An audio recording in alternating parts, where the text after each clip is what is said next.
אנו מצטערים, שידור הסרט נקטע לטובת מהדורת חדשות דחופה. אני אדם צפאודר שפוי, ואיתי דוד. כן, אני דוד טולדנו, ואנחנו כאן בשידור מיוחד של בלי אולפניקה! נעבור לידיעה שקיבלנו זה עתה ממקורות מופרכים. אלייך קמע. כן, האדם, אכן ידיעה מרעישה. כבר כמה שבועות מסתובבות שמועות בנושא, כנראה שמה שחששנו ממנו יותר מכל, מתרחש ברגעים אלו ממש. כניסה חד צדדית של צה"ל? חתונה. חתונה? כן, האדם, חתונה. ומה הבעיה? ביום מותו של פרדו הראשון, מלך פורטוגל, אירוע שקרוב לליבו של כל ישראלי. אני עדיין לא לגמרי מבין.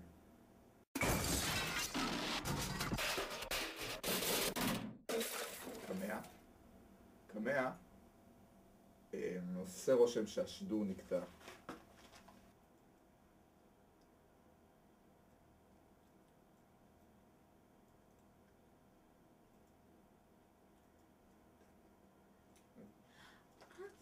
ועכשיו לחוות דעת נוספת, יש לנו כאן את הרמטכ"ל אדם יוחש קפקזי. יוחש קפקזי, שעזב את כל מה שהיה לו לעשות ברמטכ"ליה, ובא אלינו לאולפן.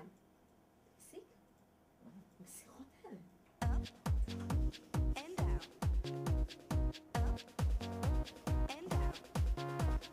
שלום, אני הרמטכ"ל של מדינת ישראל. באתי לחזק ויצאתי מחוזק. מה קורה? בובה, את באה לפה הרבה? פחות ממה שהיית מצפה. תוכל להסביר לנו בבקשה את עיקרי המבצע, אדוני הרמטכ"ל? בובות! תודה. אוקיי, אז הוא הולך כך. זו מיטל, זה מיכה. ללן, כלה, חתן. ועכשיו, איך הם נפגשו? הם סתם הלכו ברחוב, ואז הוא הציע לנישואים. גברת, תנסי לי או שאני יורה בך.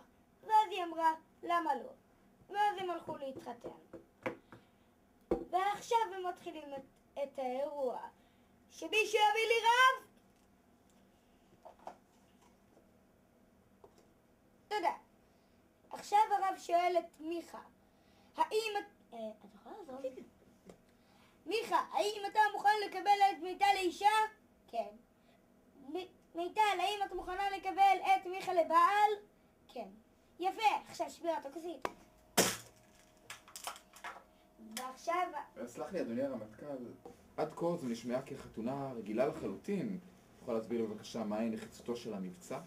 רגע, עוד לא סיימנו. עכשיו החתן אמור לנשק את הכלה. זה כל כך מרגש. רון, טפטפה.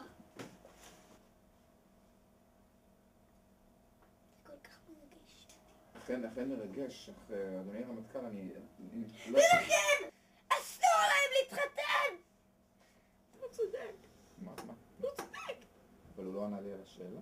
מה זה משנה? אח שלי גיבור, אנחנו צריכים ללכת. הוא צודק!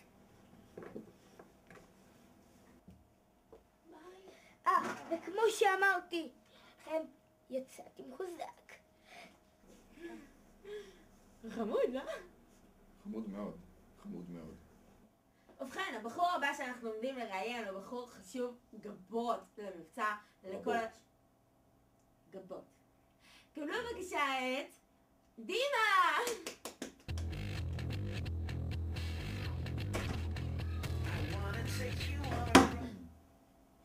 שלום. אני דימה. שלום לך דימה, ברוך הבא לבלי אולפניקה. איך הייתה הנסיעה שלך? אולפניקה?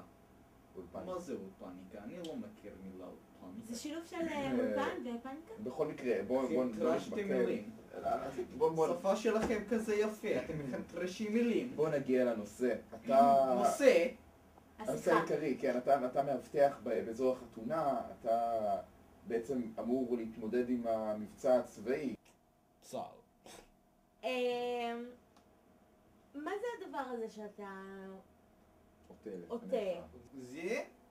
זה מתקן משוכלל מאוד. עקצתי מלוגיסטיקה של קג"ב. אלה משקפיים סופר מתוחכם, עקצתי מלוגיסטיקה לפני התפרקות ברית מועצות. משקפיים אלה יוצרו עבור KGB. מנוע שלהם לפת. צרמים חשמליים מתפוח אדמה. זה חוקי בישראל? 5. חוקי? לא. לא. בוא נגיד לצורך הדוגמה, בא חייל לחתונה והוא חמור שיש לו רובה ביד והוא מבקש להיכנס, מה אתה עושה? אני מעלים אותו. את הרובה. את החייל. אוקיי. בוא נעשה משהו קטן. נניח שאני אורחת בחתונה ואני באה ואני